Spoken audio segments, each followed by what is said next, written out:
together and organize. Recording in progress. We decided to get together and organize a task force to provide peer-to-peer training, peer-to-peer education, and knowledge sharing, because we realize there's a lot of potential. A lot of us know a lot of things that other people don't know, and so if we engage in this knowledge sharing and support each other in learning and training, we can go a long way. So that's a Yes Education Task Force, and I will hand over the floor to Miguel, who is our trainer for today. If you got any questions, please write them in the chat, and yeah, have a lot of fun. Yeah, thank you, Lucia, for a nice introduction. And hi, everyone. Good morning, good night, good afternoon. Here in Germany, it's still afternoon, although not so much daylight left. Yeah, as Lucia said, we are a group of actually researchers or people involved in ecosystem services, and we decided to start this group. And I decided to give my input on a topic that I've been working in the last years. So I have prepared this workshop, or let's say we call it workshop, but it's more like my experiences on marine ecosystem services. But when I was checking the people who register, I saw that not everyone was from a marine background. So if at any point you don't understand anything, feel free to ask or to write. And so I try to be very general. And then there is this theoretical part where I give like an overview on ecosystem services provided by marine areas. Probably the people who are already working in this, they already know these concepts, but nevertheless, it's important. And the objective of this group is exactly sharing and learning from each other. So I hope that I can convey some information on marine ecosystem services to those who are not familiar with. And in the last part, because we try to build up on each of the workshops, and the last one was about remote sensing. So the idea was that we would do a small exercise in QGIS where we utilize already processed and available quantitative data to just make a small map. So I will start now. I will share my screen.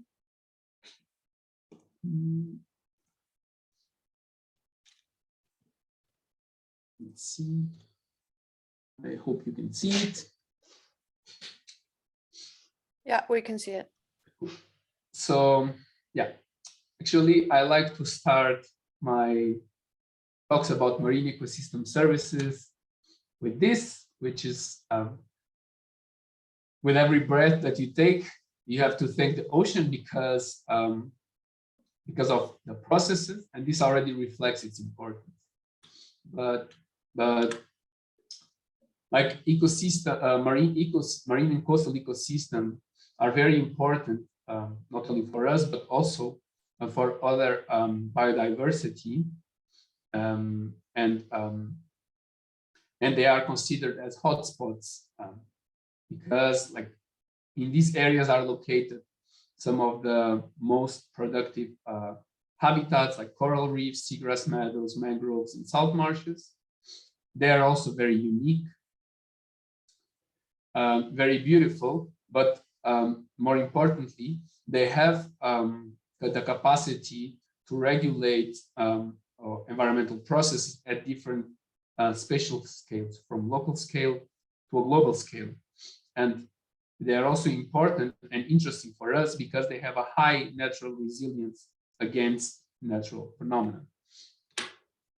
So coastal and marine ecosystems are, of course, fundamental for our well-being and development nowadays.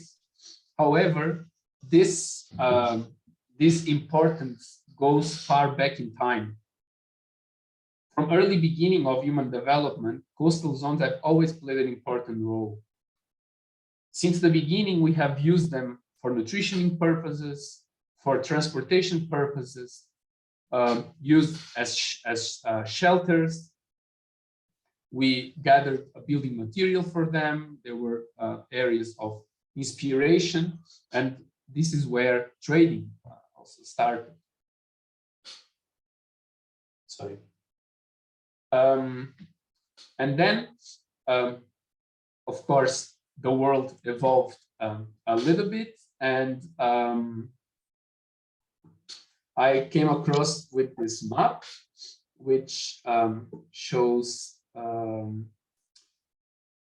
the evolution of population over time, and it's quite interesting. I'm going to put it fast, or maybe very fast, for us to see that with the time, we know that human population have increased and increased exponentially. Of course, in the beginning, not so much, but towards the end of the millennia, I'm going to put it forward so we don't time, more and more, and coming close to nowadays, there was, of course, like a big jump, and I'm going to stop. I'm already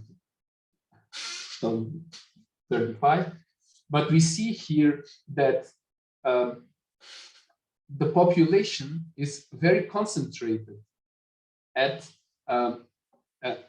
they say in this 100 kilometers from the shoreline. So there is an evident interest of humans to move or to live closer to the coast. And in fact, because of this socio-economic development, there was a displacement of population towards the coast, and nowadays our coasts host more than 45% of the global population, and 75% of the biggest urban agglomerates are located in the proximity to marine areas. So if we think about the relatively sustainable way that we were using ecosystems, there was a tremendous transition, and one can say unsustainable transition. So the way we use ecosystems has changed dramatically over time. And of course, this brings problems. One problem is the loss of habitats due to land use changes, be it for building residential homes or for building tourism areas, or for socioeconomic development, important like ports and harbors. However, besides these direct effects, we also have indirect effects due to climate change, and the effects at the coast translate into sea level rise, ocean acidification, and consequent loss of important marine habitats, extreme weather events, which claim every year human lives and assets, and eutrophication of our ecosystems due to anthropogenically driven ecological degradation. Other anthropogenic impacts include pollution. As you know, plastic pollution is a very big issue in marine ecosystems, but also overfishing. For example, we live now in a time that most of the fish stocks are not in a healthy situation anymore. So these beautiful habitats have then been impacted, and transition to a stage where they experience an ecological degradation. There is a loss of habitat and biodiversity and loss of landscape diversity. So this degradation of marine environment came or politicians came to become aware of this, and then the first solution that they came across was to develop a huge amount of legislation. And this is, for example, just an example of marine legislation at European, international, and national scale. So it's tremendous amount of policies and directives and so on. However, we still experience, besides all these directives and policies, we still experience a decline in marine species, a decline of biodiversity, and the impacts ever more were felt at the coast. So this means that, of course, the policies are important, but they're not sufficient. So they came then to the idea of, instead of having a sectorial view of ecosystems, that they should look at it from a holistic and integrative approach involving environmental, social, and economic sciences. And during this time, the concept of ecosystem services came to life. And I think everyone involved here knows. If they don't, now you know, that ecosystem services are the benefits that people take from the ecosystem, and they are outputs from ecosystem functions and processes. They are, throughout the time, there have been different ecosystem services classifications. The last ones divided into provisioning, regulating, maintenance, and cultural. And provisioning, served very briefly, are materials used for nutrition, building, or energy, and they are directly retrieved from nature. Regulating services, they have to do more with ecological processes and functions. And cultural ecosystem services are non-material outputs that may have or not a symbolic, cultural, or intellectual connotation. So if we think about this, about provisioning, regulating, and maintenance, and the brief description that I just said, which ecosystem services are provided by coastal and marine areas. And this picture is actually very interesting because it depicts very well the activities taking place at coastal areas. And if we think about provisioning, regulating, and cultural, we could actually allocate all these processes, all these activities, and all these uses into these three categories. So answering to the question, which ecosystem services are provided by coastal and marine areas, we say many. For example, for provisioning services, the most perhaps known and studied is fisheries, be it commercial or no, in this case it has to be commercial. For example, the use of plants as building materials, and if you see this picture, the roof is made of reeds, which is actually very common in the Baltic region. And then you have aquaculture of algae, aquaculture of animals, wind energy, and other products from marine organisms. Examples of regulating and maintenance services are, for example, carbon sequestration and nutrient cycling, but also the natural capacity of ecosystems, in this case reefs, to mitigate the effects of high waters or wave dissipation.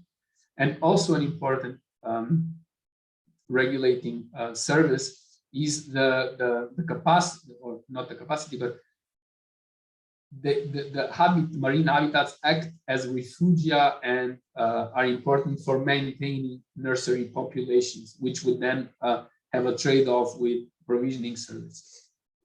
Examples of cultural services are, of course, tourism, beach tourism, be it passive or active, but they're also religious, scientific, cultural and heritage, and just the objective of, let's say, conserving nature.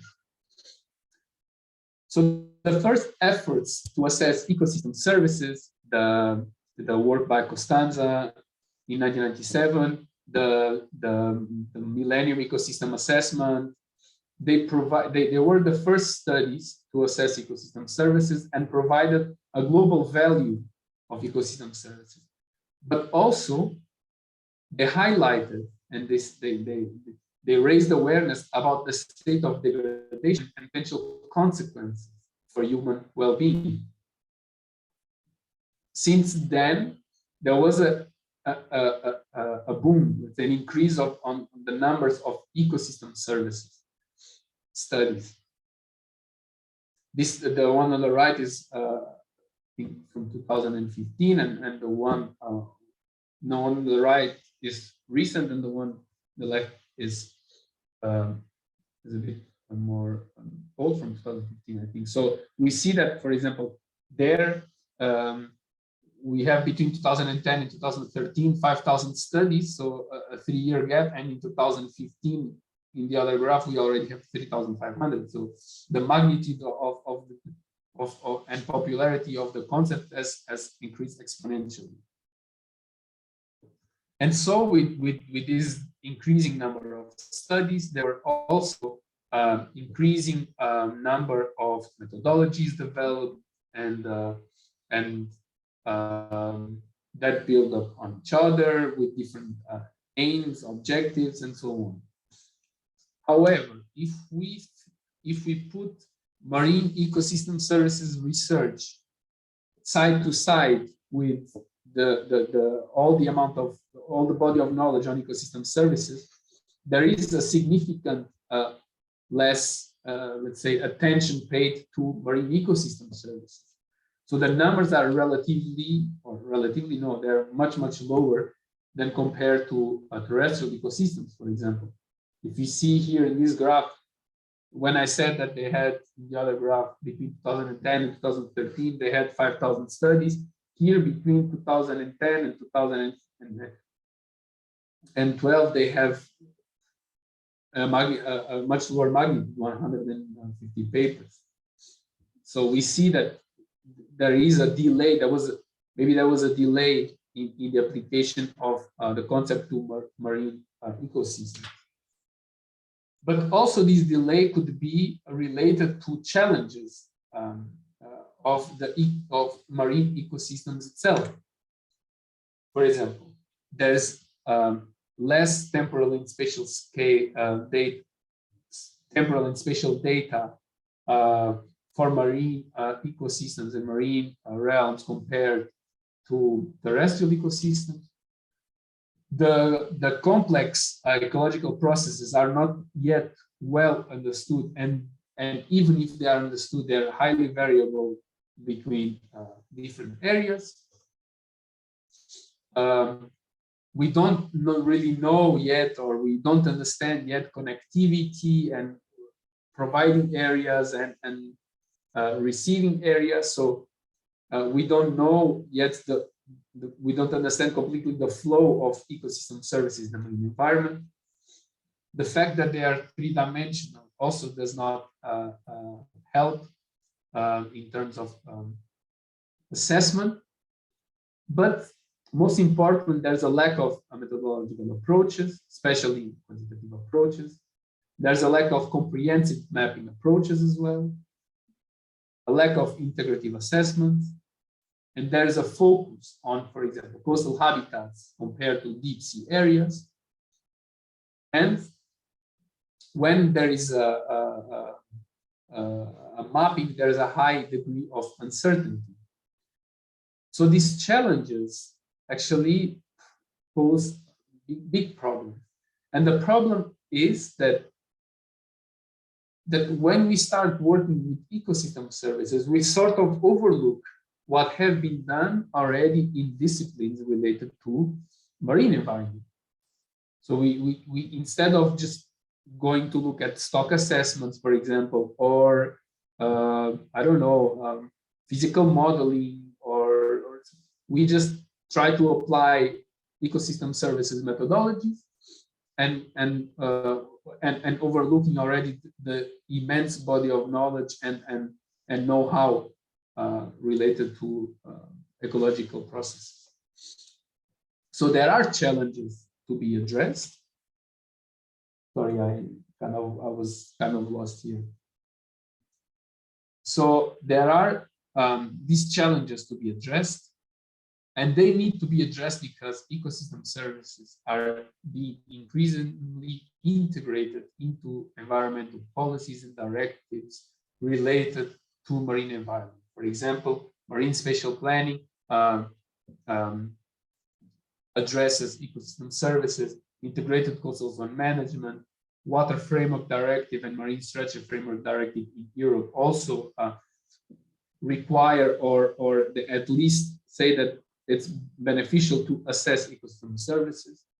The framing ecosystem services into nature-based solutions to show the benefits of having these nature-based approaches, or the importance of ecosystem services and the awareness they raise for people to understand that we need to achieve sustainable development goals, and we need to use ecosystems in a sustainable way.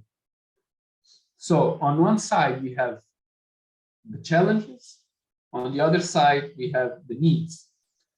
And so we need to address these challenges producing policy relevant information, and policy relevant information is in many cases required through one, methodological approaches which are robust, and methodological approaches or mapping efforts that translate complex information into easily to convey spatial representations that can be understood by many stakeholders and users. So this this sort of short introduction was just to set the frame that there are issues to be addressed. There has been an increasing number of methodologies and approaches developed for ecosystem research, but less to marine ecosystems. So we need to build up on each other, on further developing methods, and this is a big part of ecosystem service community. So I see, or the way I see marine ecosystem services mapping and assessment is very similar to the same principles, and I follow the same principles as in terrestrial mapping. For example, the first step is to identify and classify the ecosystem services in one area. Let's say we have one coastal area. Which services can we identify and classify, and which and already before choosing which one to assess, we will just have an overview of which ecosystem services this area provides. Are they, is this area important for fisheries? They have seagrass meadows, we have carbon sequestration potential, or is this area a touristic resort, so it has a cultural importance?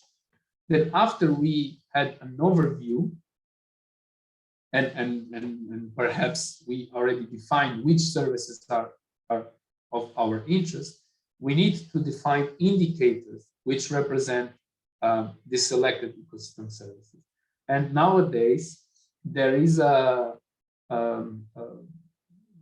huge number of studies that provide comprehensive lists of indicators to represent one or many services.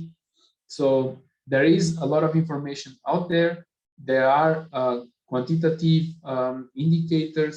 So we need to further apply. We need to develop other ones. But the good news is that we have already alternatives, and we have ways to represent ecosystem services. I forgot to say, but I think everyone knows that indicators are proxies to represent services.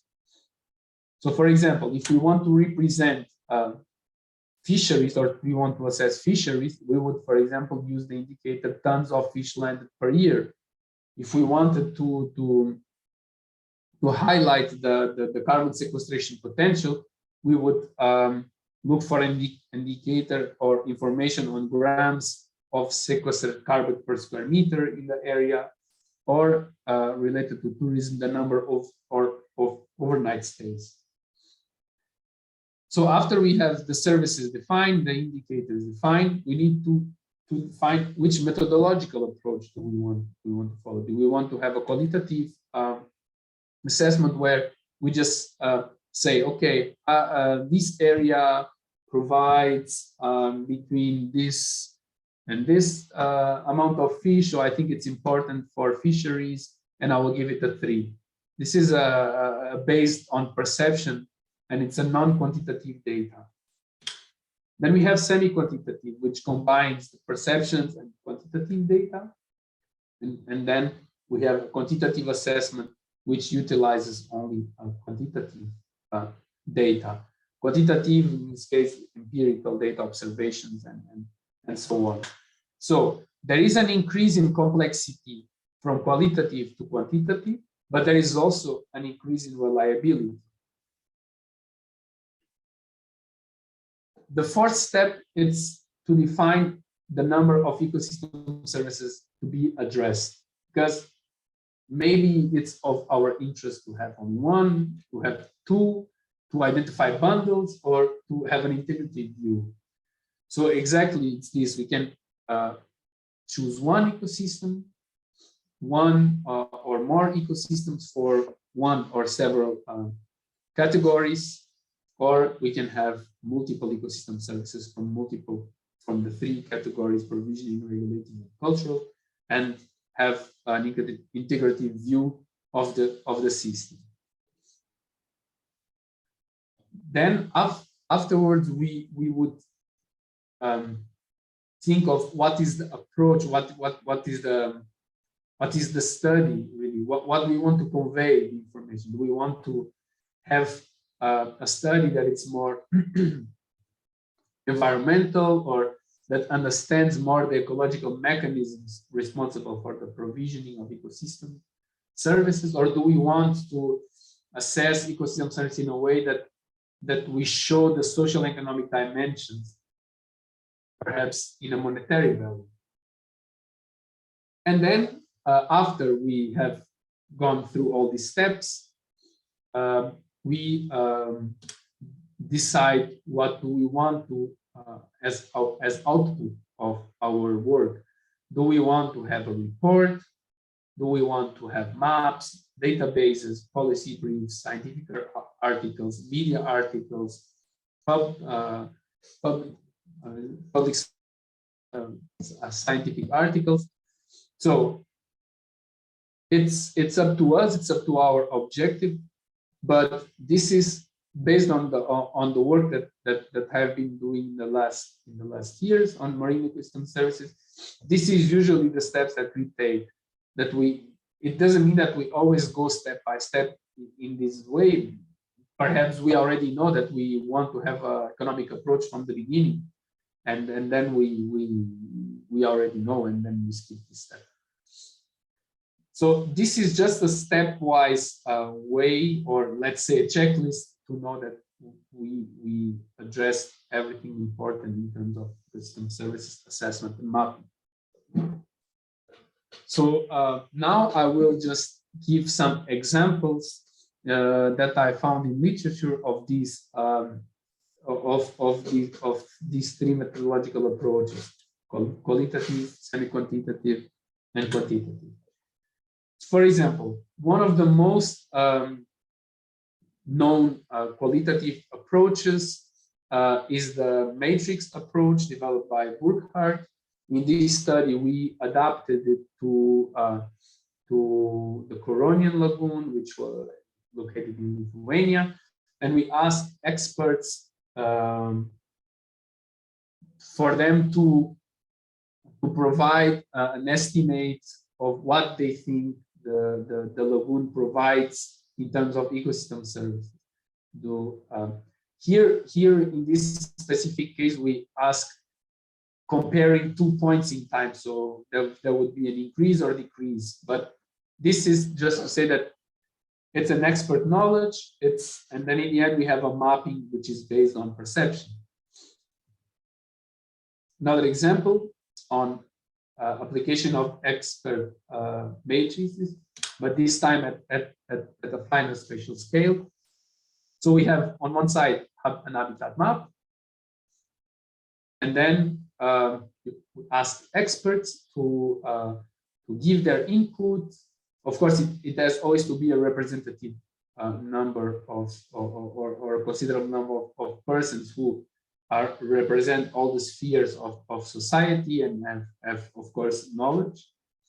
And then we combining this map and perception, we can have more detailed ecosystem assessment and information.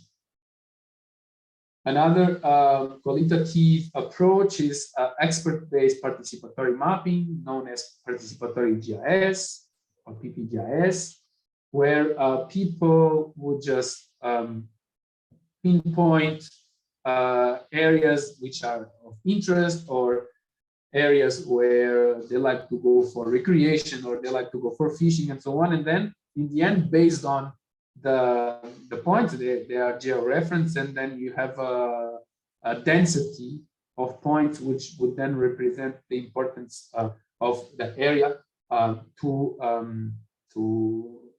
to provide ecosystem services.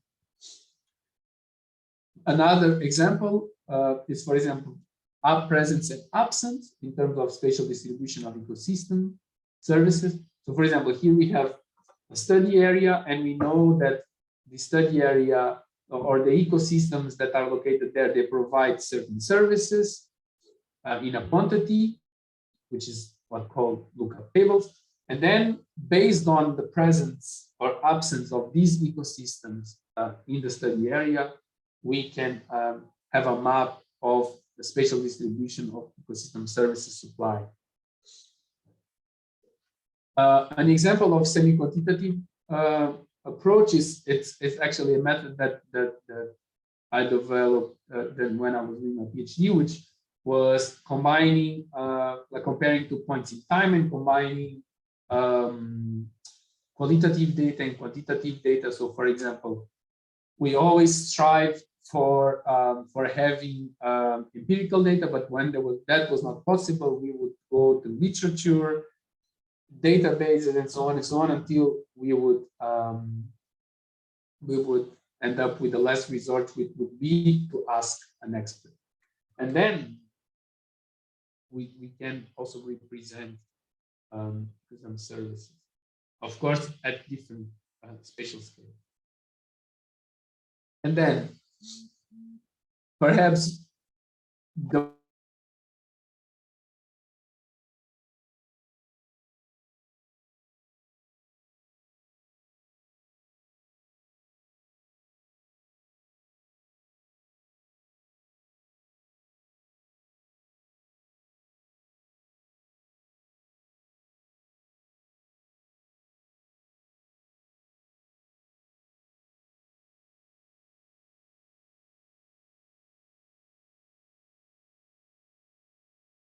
and the relation of marine ecosystem services.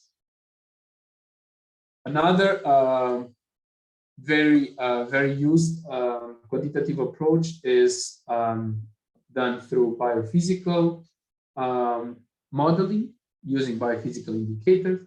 In this case, for example, the authors wanted to map the carbon sequestration potential, and they did it via as a proxy utilizing phytoplankton or the concentration of chlorophyll A. And then you have quantitative data, and then you can have more detailed and robust ecosystem services mapping. However, when such biophysical indicators or such information is not available, the processes are not available, you have to model the indicators. And in this study, for example, we we had no available information on the potential of an area to provide or the potential of an area related to fishery ecosystems. So we had to model this potential utilizing, in this case, MESAT, but just to say that we had to model indicators. So when they are not available, you have to either go towards a qualitative approach or try at least to get information yourself.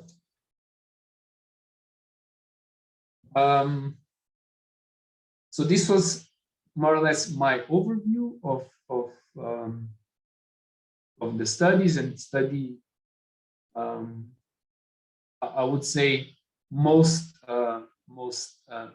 studies. Of course, there are many more other examples. For example, economic valuation, where you have market values or travel cost values, but I think it would not be so interesting for me to just give an extensive list of what is there, but to just share my experiences and difficulties and how we solve them in terms of the work that I had during the last years. So I will give like two case studies, let's say, to assessment that we did. One was the semi-quantitative assessment of ecosystem services in the Chechen Lagoon.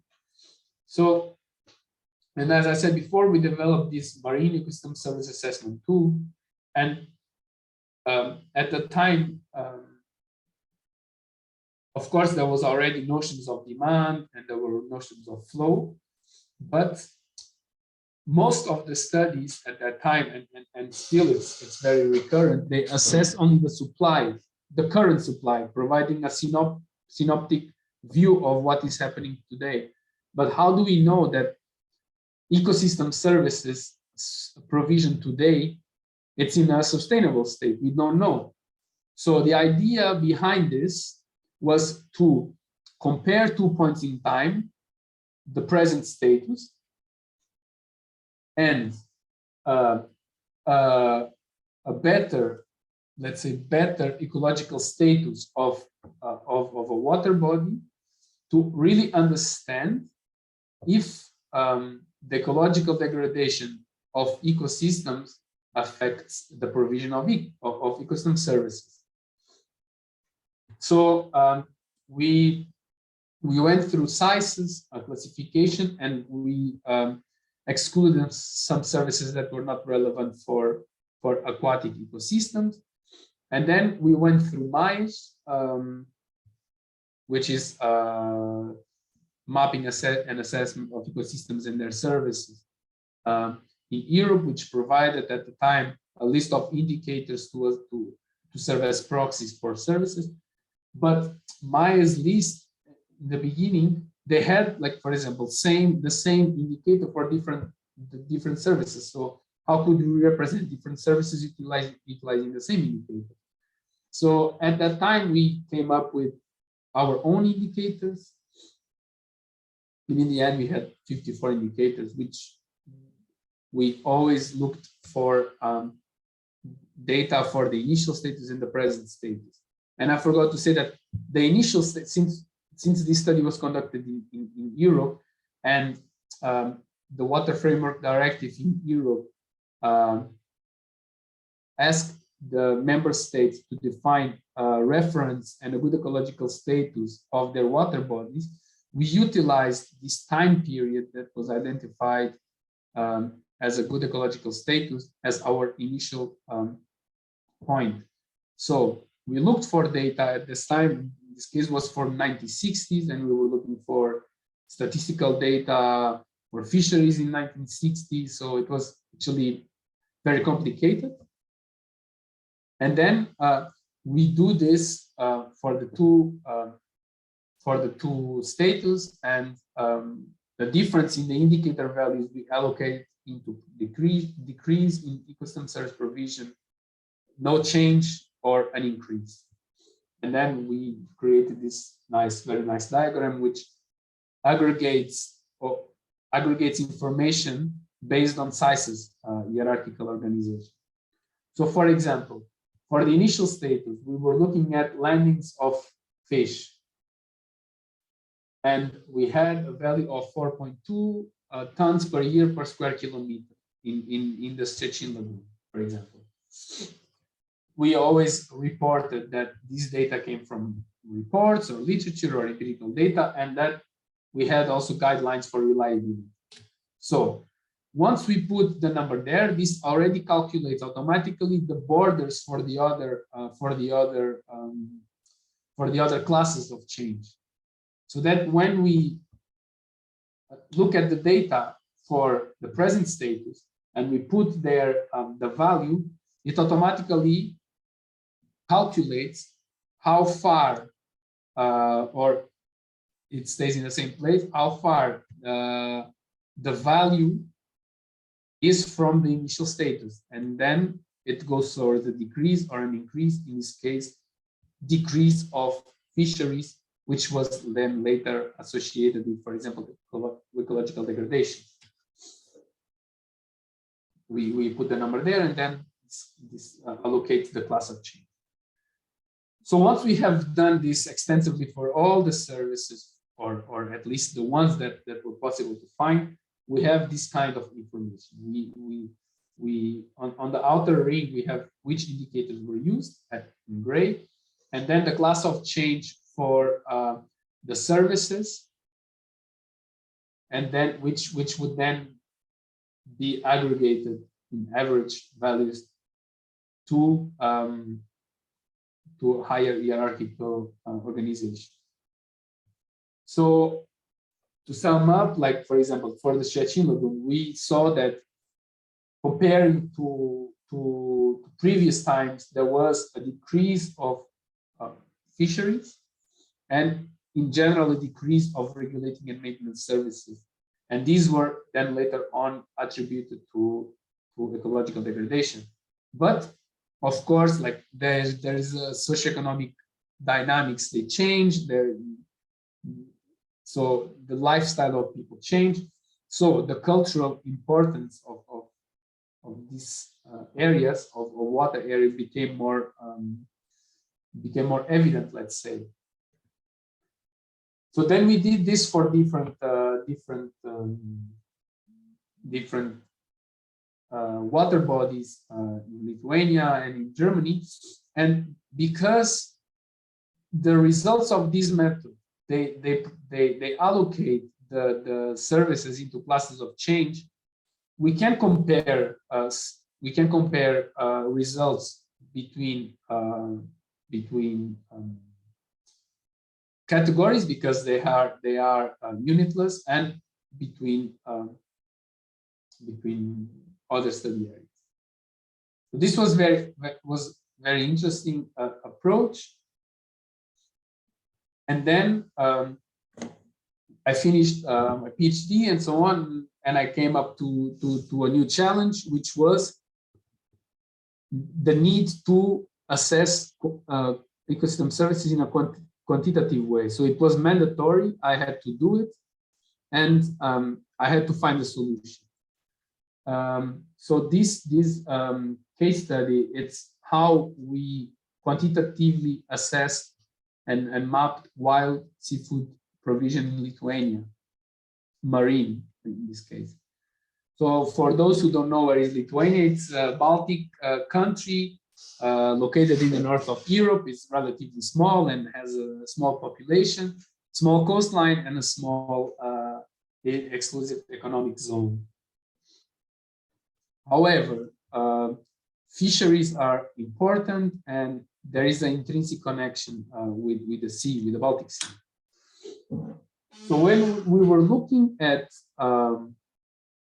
methodologies in the context of ecosystem services for wild seafood provision, of course, we would have like landings and so on, but there was no methodology for all components of ecosystem services: supply, flow, potential, and demand. And this was requested by me. We needed to do it. We need to assess these 4 components. So what we thought that the potential could be potential areas where fish would be spatial located, and since this was the first thing that we did, we looked for data where is spatial distribution of fish. There was no. Then we were looking at literature, and we came to the idea that okay, then fish needs food, then where they are located is where food is located. Yeah, this is what we did. There were studies where that analyzed the presence of prey items for some commercially important species. And what we did, we run this maxent model, which is based on presence absence, and then that ended up with a potential area of wild seafood occurrence in Lithuania. We see here that like maxent utilizes both absence and presence and environmental descriptors. For the supply, although there is available information due to this VMS vessel monitoring system, luckily we are in the Baltic Sea, and Helcom has a very good database, so we could had like spatial representation of fishing intensity, effort, and ship density. So we knew which areas have been fished. So supply was covered. For the flow, we thought, okay, services, the wild seafood is provided in the sea, but it's consumed on land. So we need to know where fish is after it's being caught. So the flow was then represented by all the potential points that sell fish in Lithuania. So with georeference, supermarkets, markets, grocery stores, first fish buying companies. It was a lot of work, but it was worth it because then we had special information on the density of wild seafood point sellings per eldership in this case in Lithuania. And the demand was a little bit more complicated and perhaps the most simplistic of the 3. We just calculated the population per eldership area times the consumption of fish per capita. It's a very simplistic approach, but then would show areas where fish is more consumed. It's just an overview of the indicators utilized. We utilized different indicators for environmental descriptors, but also for biomass. This is the end result. On the top left, you see areas with higher potential for fish are located in the coastal zone. This is normal. This is where food is where refugia is. On the left side, you see where fish is being extracted. The flow on the bottom left is, of course, located into more urban areas as well as the demand. And then when we do an hotspot analysis, this is even more clear. So this representing this exercise that we did, utilizing these indicators, allowed us to, one, understand the spatial distribution of wild seafood in Lithuania, which are important areas for the provisioning, flow, and demand of this service. And this information is important for management of natural resources and coastal management. But more important, I would like to call for the attention that we try to validate this data.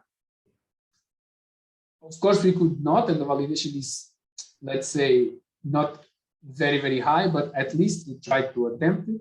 And I want to stress this because it's not only that we assess ecosystem services and map ecosystem services. We need to validate our results. We need to ground truth our results. We need to provide information that is robust enough to be accepted by stakeholders and decision makers, to be streamlined into policy.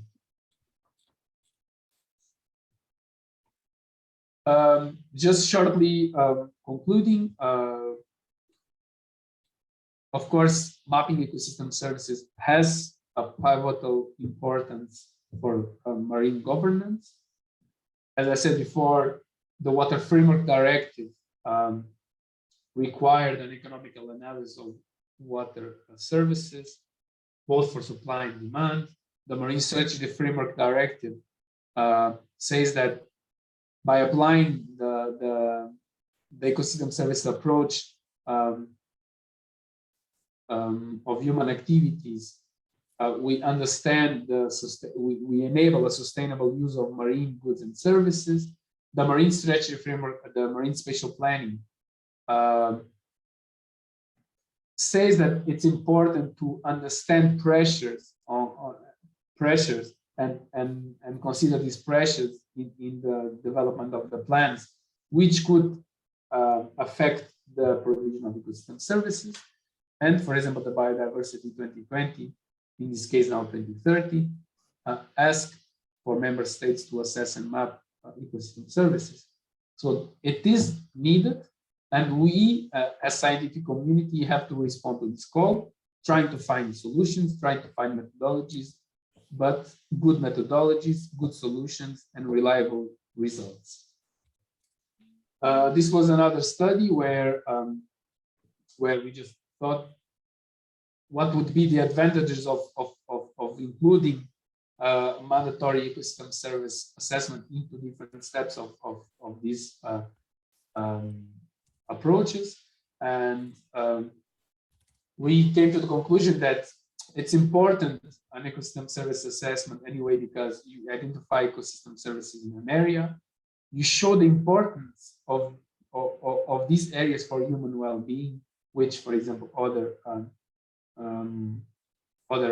policies have failed to. You involve beneficiaries in the process of mapping or the assessment when you do participatory GIS, for example.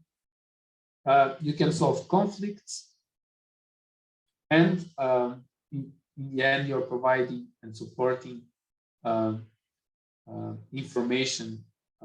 You're providing supporting information to drive decision. So now we are at the point where we need to define what's going to happen in the future. And it's not me saying, it's the need of many environmental policies, sustainable development goals, the Green Deal, the Aichi targets, the United Nations ecosystem restoration decade, Paris Agreement. So there is a lot of international policy which puts ecosystem services in the agenda, and we need, and to restore ecosystem services, we need to call the attention for the public about why is it important why is it important for them to have a sustainable provision of ecosystem services, and mapping in this case can contribute to this. So this was my theoretical experience and overview of what I have been doing the last years and what I have, the knowledge that I have gained, and I wanted to share with you. So if you have any questions, I would be very happy to answer, or if you have any comments or anything. If you don't, it's also okay. Don't feel shy. I just wanted at least to convey some information for you, for the ones who did not know about marine ecosystem service. I hope you know a little bit more. For the ones who did, I hope that you also got something new. If not, at least you got to listen to me. It's already very nice. But yeah, for me, it was really good to share my experience with you. So thanks, Miguel. I don't see any questions in the, okay, now there's a question. He says, do you have any experience on approaching the actual demand of ecosystem services? Yeah, so to be honest, for example, we have conducted a study now on coastal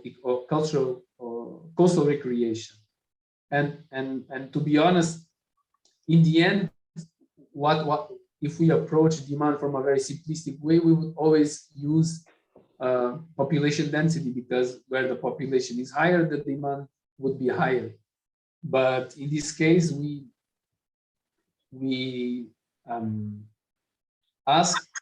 did an online questionnaire where we asked people to, one, put a point where they like to go, and two, why do they like to go.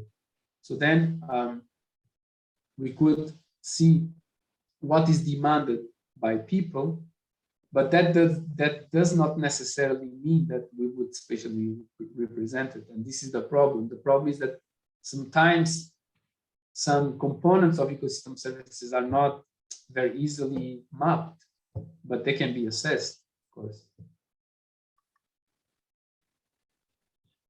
All right. Marco, I hope that answers your question. I guess so, because he says thanks. I would have a question on validation. When you did this assessment of the presence of certain fish, how did you validate? And I was wondering why didn't you go out, let's say, on the field, or is that not possible, and kind of sample the presence of fish? Was that not an option? So usually I always tended to ask experts what do they think about it, and then I asked, is it possible to check or to identify areas where fish is located? And then they told me no, because the economic zone is so small and fish are mobile that we cannot really know. I mean, you can know, there are techniques for this, it's telemetry, but it's very hard to do it. You need to have a lot of data for a long time. For the validation, what we used was we utilized biomass of these prey items. So the higher the biomass, it was an assumption, the higher the biomass of prey, the higher would be the presence of predators. Okay. But then how did you assess the presence of prey? Also with this was so in the Baltic Sea, they have some points where they sample every year. So we had like data for several years for biomass. Okay, great, thanks. We have another question from Gustavo. Oh, sorry, I'm not supposed to say the name, so from an anonymous person. In terms of decision making, how difficult is it for stakeholders to accept ecosystem services projections without monetary aspects? to be honest, I'm always very pessimistic about this, because I feel that, for example, information on the importance of ecosystems has been around for a long time, but whenever you don't put a value on it, it feels that it's like empty, because we know that coral reefs are important, but we are still losing them. Why? So perhaps, yes, we need to. In the beginning, when I started working with ecosystem services, the idea of monetary valuation for me was like, what, putting a value? But in fact, we as scientists have to start to think that this is our unfortunately, this is the way we can mainstream the importance of ecosystems. Otherwise, yes. Otherwise, if you present a study about an importance of an area, and another person comes and say, I will build a marina here and you will get 2 million euros in the next 5 years, they always approve these projects for local development, but in the end, so I would say very hard. So I guess unless somebody comes up with a better alternative to present the value, or economic value is going to be. Or there's a mentality change. Or there's, so another question, specifically on Lithuania. Do you have any management zones in MPAs? I don't know what MPAs are. Maybe marine protected areas. Oh yeah, marine protected areas. Okay. And are you considering this in the evaluation of key ecosystem services? So, for example, yes, there are marine protected areas throughout the Baltic Sea. And yes, we are considering them. We actually utilize areas which are protected as important area. So we did a study on this in relation to maintenance of nursery populations.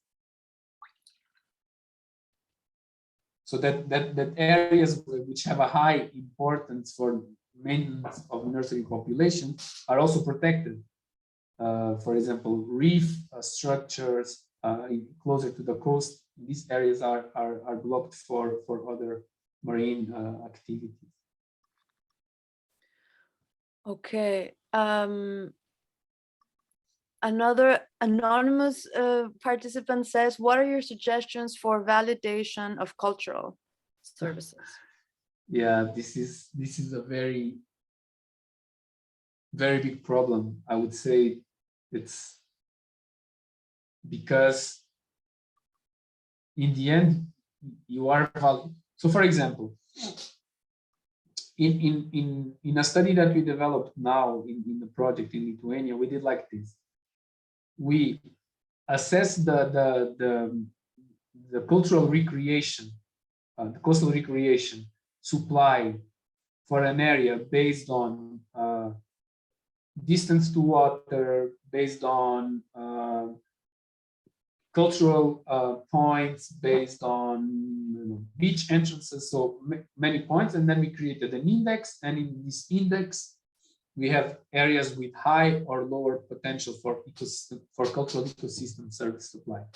And because we had this questionnaire, and people could choose where do they like to go to have coastal recreation, we can validate then the results of our index based on what people choose. So for example, for us, it matched that areas that had a high supply were coincided with the areas where people mapped. So I think that these online questionnaires that have opportunity for people to like spatially specify like in a map, I think it's a very good approach to validate cultural services. Okay, so online questionnaires. We have the last question, I think. How did you access the data you used for the flow of fish in Lithuania? Did you contact supermarkets yourself, or did you find a database? So in I think in Europe, I don't know if it's also for worldwide, this open street data. What's I don't OpenStreetMaps, you mean? Yeah, but there's a OpenStreet data or OpenStreet something. I can check and then I can send an email where you have, for example, information on buildings, on roads, on public, on churches, on museums for each country. At least in Europe we have. So we had already some information, but for example, for these fish selling companies, I had to go through all of them and check their address and pinpoint it myself on Google Maps. So there was a lot of work also, but there are data available for this. I don't remember. It's open streets data or something like that. So it's a data. It's an online database. Yeah. Cool. So somebody wants to open their microphone and ask questions. So please go ahead. Yeah, thank you, Miguel, for the wonderful talk. So there is the one small question which I want to ask is, so I work in a place in India, it's like a very small island, which we get the access to that place only for 6 months. So I was thinking, accessing all these ecosystem services will be like logistically not possible for me because the team is very short and the time is also very short. So how will you like, I don't think I'll be able to access all the ecosystem services in the short span of time. So how will I be able to, because I'm pretty new to this work. If you can give me some suggestions, it would be really helpful. So I would say, first of all, like, check which services you think that this area provides, and then check which services could you assess, for example, via remote sensing, for example. Chlorophyll concentrations, you can get it from remote sensing data. Is there any database or is there any modeling, reanalysis estimation for this area? I would first check that which services could be already assessed without being there, and then once you have the opportunity to go there, you could ground truth these data. Yeah, I have never been in this situation, but I would this would be my approach. Which services can I remotely assess, so that when I'm there, I can focus on the ones that need to be in situ, and I could also think about validating my remote results there. This would be my approach. Thank you so much. Thanks, Badush, for opening your microphone. It's always nice to hear the people instead of just reading them. So we don't have any more questions. I would have, well, now there's one. Talk about the data. Is there any adjustment for the location with a small amount of data and poor data quality? Okay, so how do you deal with not a lot of data and bad quality? I mean, it depends. It depends on the service, to be honest. I mean, when I say that qualitative assessments are less reliable and so on, imagine that you have the opportunity to ask an expert that has been working there and has knowledge and has a good scientific background, and then because you want to go towards quantitative approaches, you utilize, I don't know, statistical data at a very coarse resolution, which would not represent local characteristics, socioeconomic characteristics. Then in this way, I would first do a qualitative assessment.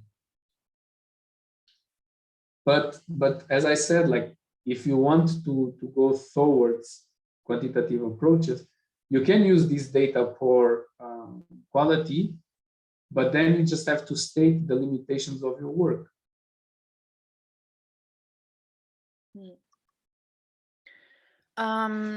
So I would have one question still. All the participants received this really nice kind of guide to do an exercise. So just to be clear, it's an exercise that they can do on their own, right? We're not going to Yeah, do it I was now. also thinking about it. If you would like to cut it, they can also do it on their own. I think it's comprehensive and it's Well, just, I don't, if you, but would you like to do it now, or maybe it's too long, no? yeah, maybe, I don't know. I mean, for me to take like 5 minutes just to show the process, but I think it's could also be done at home. I think the guidelines are. I just want to say, for example, sorry, if you decide to do it at home, and answering to the question of Muhammad, this is exactly the thing. Like when we don't have, when I had no data, I had to look of what are the alternatives, and for the Baltic Sea, for Copernicus, we had this alternative of having this modeling data. So well, maybe we can check on the participants if you guys would like to see a demonstration. I mean, Miguel, if you're willing to do it, for me, it would be nice to see it, so that yeah, if people are gonna do it later, they can have some reference. So people are saying yes, yes, please. Yes. yeah. I mean, I would just shortly do it because it's also not so long, and maybe we don't It's need gonna to be do it all recorded. together. So if people want to see it again, they can try to replicate the process as well. Yeah. Yeah, so the recording will be on the YouTube channel on our whatever Yes, YouTube channel. YouTube, So yeah. if you guys, yeah, so you can check it there again. Right. So thanks, Miguel.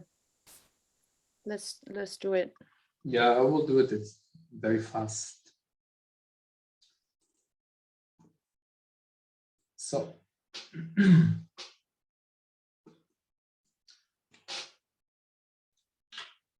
so very funny, or sadly for me, once I wanted to become a marine biologist, I thought that I would never have to sit in an office, and I thought that I would be with fish every day. I see my screen. Yeah. That I would be with fish every day, that I would be diving, that I would be out in the field, and so on and so on. And now here I am sitting at home in front of computers the whole day. Very sad. Although it was nice, Karina. It's okay. It's okay. Ecosystem services are the best. And then I thought, okay, I come from a biology background. I am not a geographer. I never used GIS in my life. And my new job has said, hey, you need to do maps. I was like, how? Then I started to do it, to learn it by myself. So I just want to say that I'm not an expert on GIS, and the exercise was just to show like how I ended up feeling, or I don't know how to say, how I ended up taking the shoe out of this situation and finding some solutions. So I usually work in ArcGIS, but QGIS is also very nice. It's open access. And I just want to say that if you came to the first workshop, that you can also do this spatial analysis in R and in Python, because the functions of QGIS and ArcGIS are just Python scripts. They are just done in a intuitive and user-friendly way. Also wanted to say that QGIS page has a lot of tutorials, so feel free to explore it. And I will not focus on technical terms.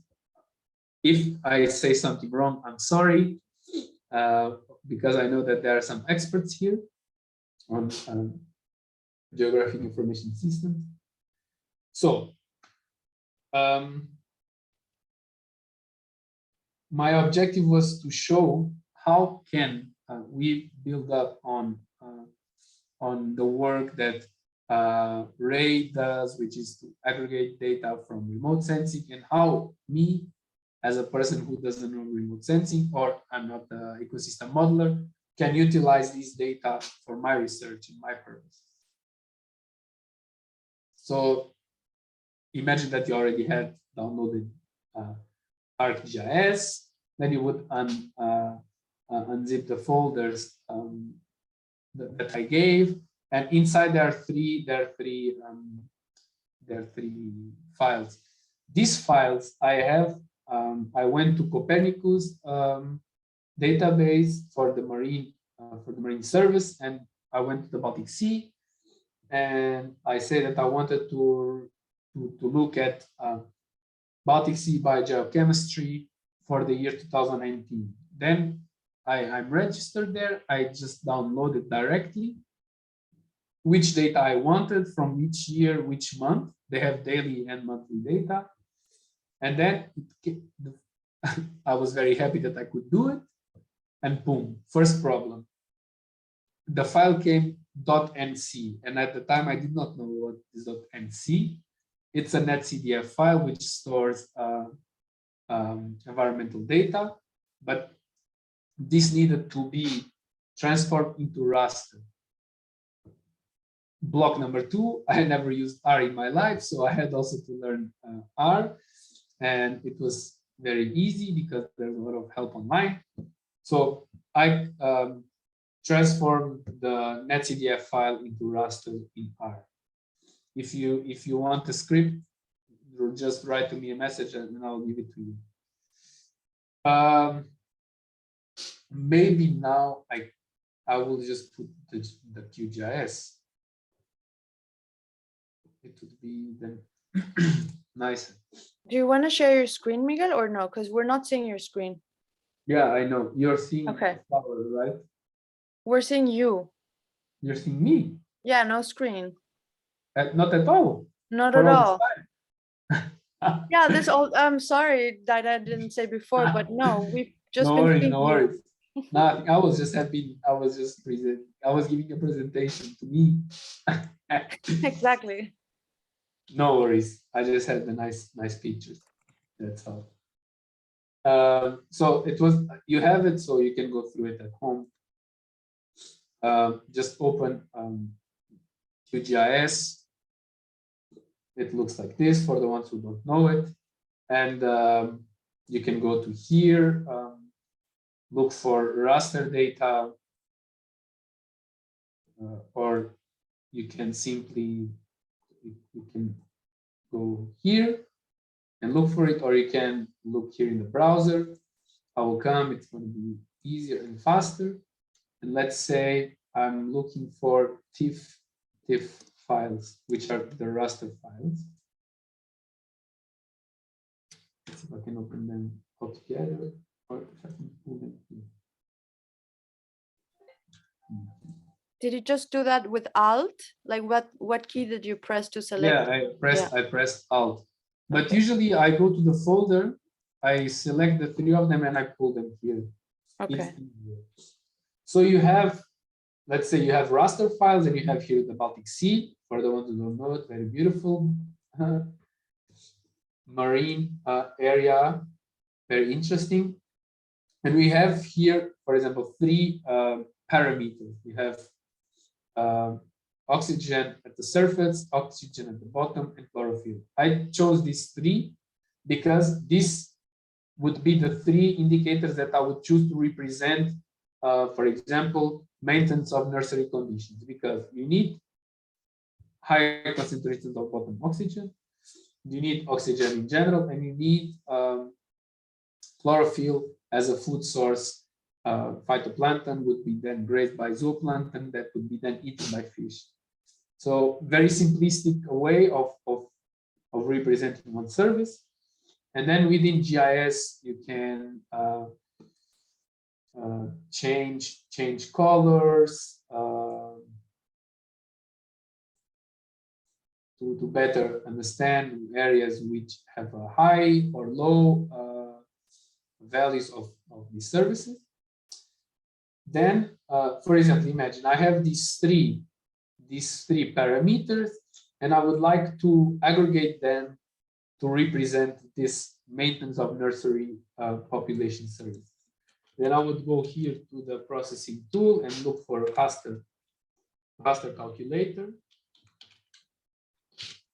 which allows to make mathematical operations with our parameters.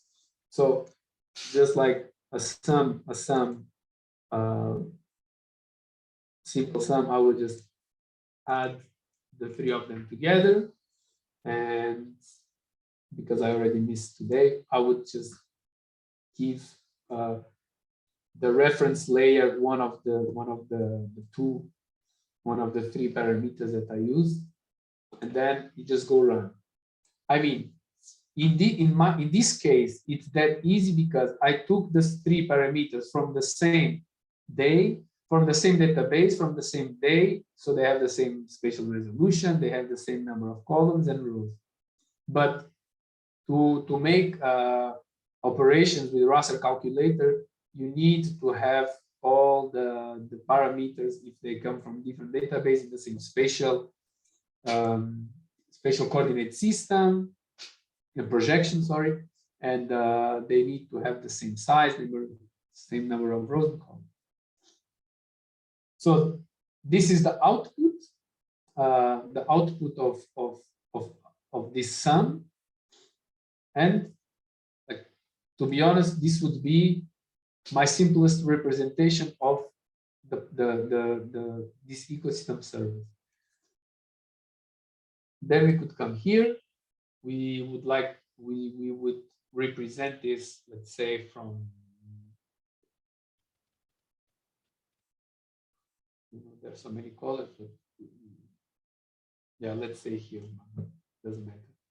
So we know that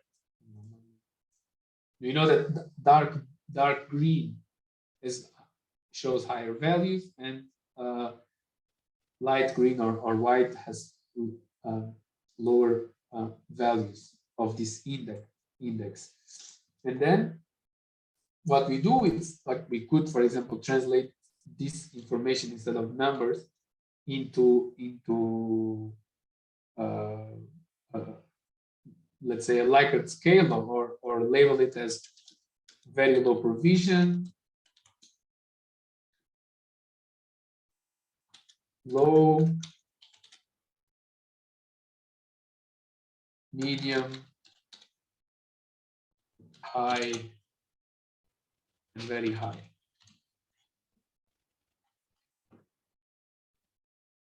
And then we apply it, and there it goes. So if we look at our results, this means that these areas here have a low potential for maintenance of nursery population. And if we think about, well, you don't know, but I know, these are the deepest areas of the Baltic Sea, and in summer they tend to be anoxic. So there's a big stratification, and the bottom areas, they become anoxic in some cases. So there's a lack of oxygen, which is a no-no for nursery populations. And we know that food availability is higher in coastal zones because nutrient concentrations are also higher because they come from land-based sources. So somehow our index is not that bad at all. From here, you can just right-click, export it as a raster again, or many other formats they have, or you could already directly make a new map. Let's say maintenance of nursery conditions. This opens a new window. This is why it's, for me, it's almost essential to have two screens when working with GIS.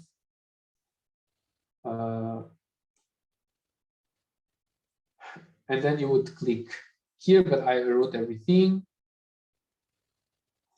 That would be our map. Then you can, of course, like zoom in or zoom out. And then, as a good geographer, you would have to put the scale, the scale, the north arrow, and that's it. You would then just export it as an image somewhere, whatever you want. And yeah, I mean, is that easy? Let's say that easy. When we have, of course, good data. If we would not have good data, it would be not this easy. So this is the process that I go through, that I do, or that I learn how to do. I'm still learning. There's still many things that I need to improve, but I think it's for those who don't know how to work with it. I also did not know, and it's quite interesting, and there's a lot of data out there, available data that one should explore. For example, I have here.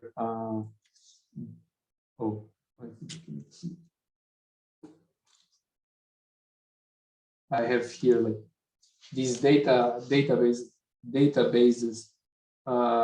They have a lot of open access data, not only for Europe, for worldwide. So check it. Check if really you need to always generate your own data. Try to reuse data. So I would say the time to take the excuse of using qualitative expert-based approach just because there is like no data or poor resolution and so on, it's over. We have a lot of technologies. We have a lot of good scientific research. We have many institutes which you could ask for data. For example, from European projects, they need to give, they are not obliged to give you the data that they generate because it's public money. This is what I did, and I got, for example, projections for Baltic Sea parameters until 2100. So you could do projections of ecosystem services. So really look at the data. There's a lot of data.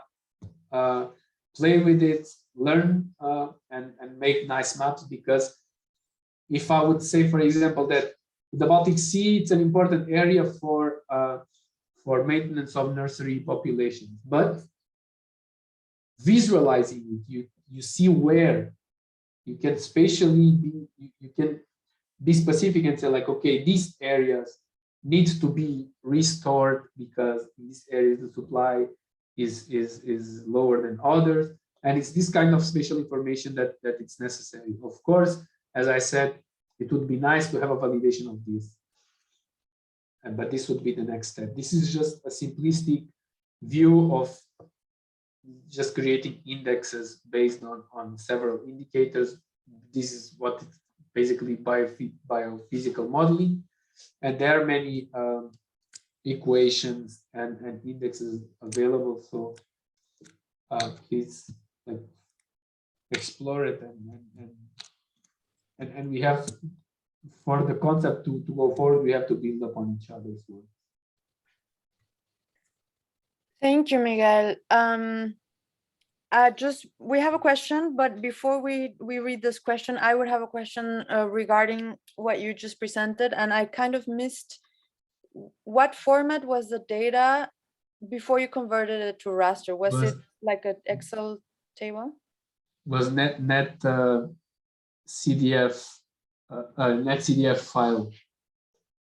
Okay, and what is CDF?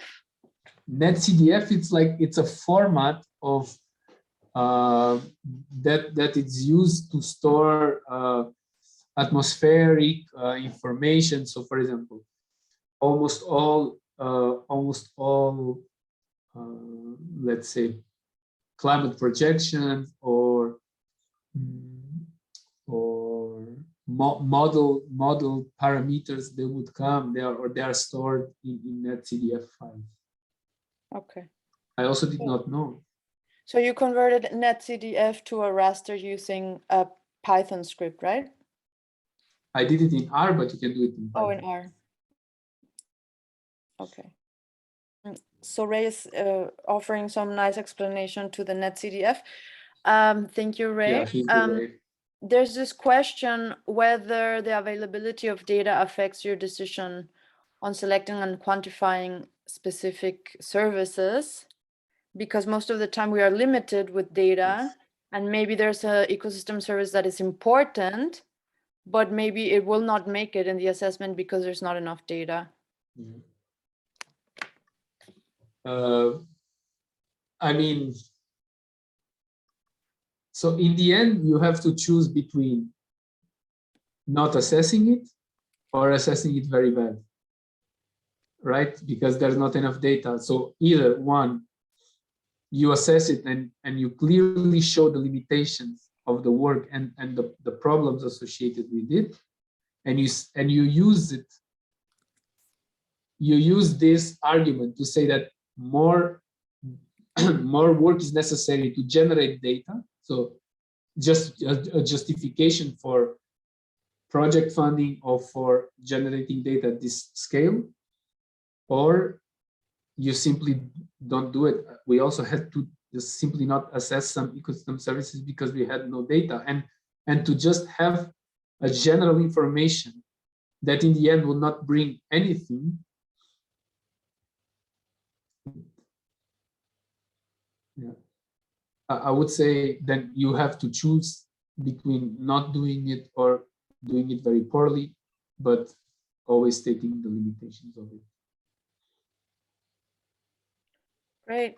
So you guys were out of time. If you have more questions, I'm sure Miguel will be happy to receive an email from you.